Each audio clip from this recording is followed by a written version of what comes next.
The last flight out of Wuhan, touching down on British soil. They probably didn't mind the bumpy landing, given the alternative.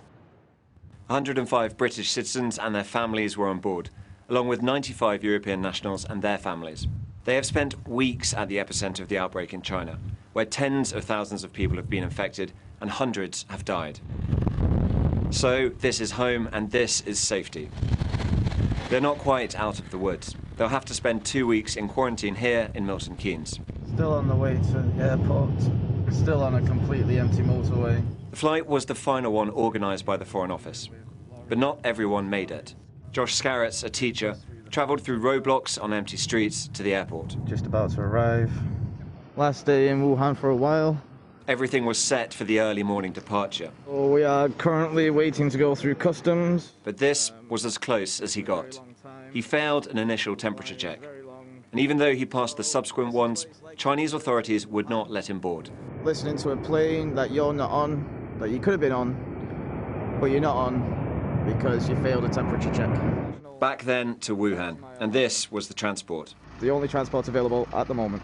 In Beijing, I raised Josh's case with the British ambassador to China. What we hope is that we will be able to work with him and offer him an opportunity to join a flight from another country.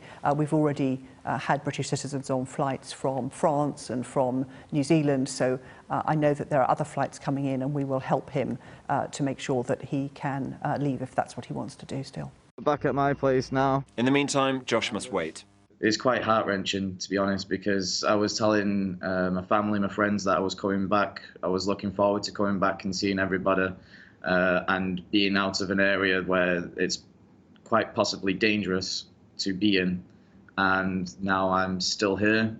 Novel coronavirus has now killed more people than SARS did back in 2003. That was a deeply traumatic experience for China. So it's this, and there is no end in sight. Beijing, a city of more than 20 million people, still feels deserted. But they're building hospitals here too, getting ready for worse to come. Tom Cheshire, Sky News, Beijing.